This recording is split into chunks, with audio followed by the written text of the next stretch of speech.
Hello, this is Krystal Stanich, and thank you for joining me for this week's First Chapter Friday.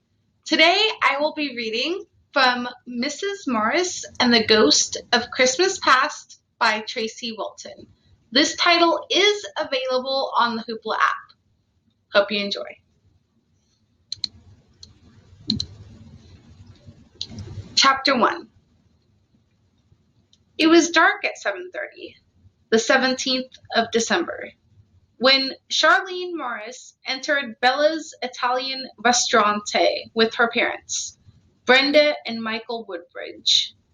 Her frayed nerves required some serious holiday cheer, and tonight's charity auction to support the Felicity House for Children was exactly what she needed. Her mother had been with her for only 2 days, and it was 2 days too long. David Baldwin, the manager and maitre d', greeted her with a broad smile. She'd eaten at Bella's many times in the 3 months since she'd moved to Salem from Chicago, and liked it so much that she recommended it to all of her customers at Charlene's bed and breakfast. "Charlene!" David crooned, arms outstretched to give her a hug. "So nice to see you again." He had a natural charm. Salt and pepper hair, black glasses, and a slight paunch in his black suit that revealed his love for pasta. Her mother eyed David with interest, until her gaze landed on his thick gold wedding band. From the podium, Charlene peered into the restaurant. Each of the round tables had been decorated with a candle and pine centerpiece. Baskets of auction items sparkled with red and green bows. Red and green bows on long folding tables set up against the walls. Savory Italian spices wafted from the kitchen. Half the price of every meal purchased tonight was to be donated to Felicity House, and Bella's was packed. "David, this place looks great, really festive." The decor and the cause kindled her holiday spirit. "It's all about the kids tonight," David said cheerfully.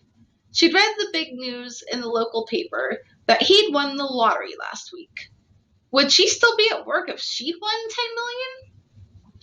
Maybe. She loved her bed and breakfast, which had come with a resident ghost.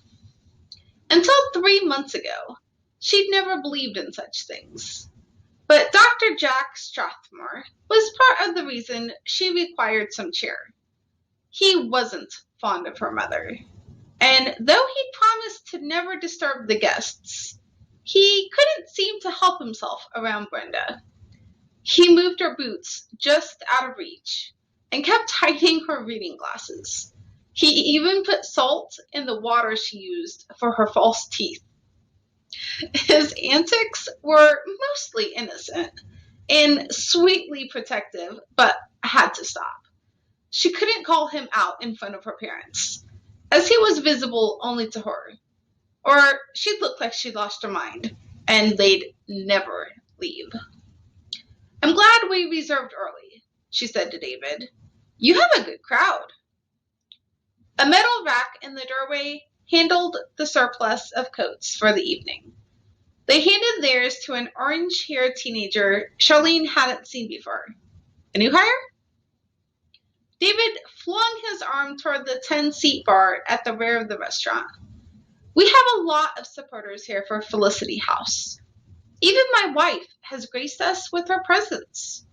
He pointed at a petite, bleach blonde woman in a gold sparkling sheath who leaned her elbow on the bar to chat with the bartender.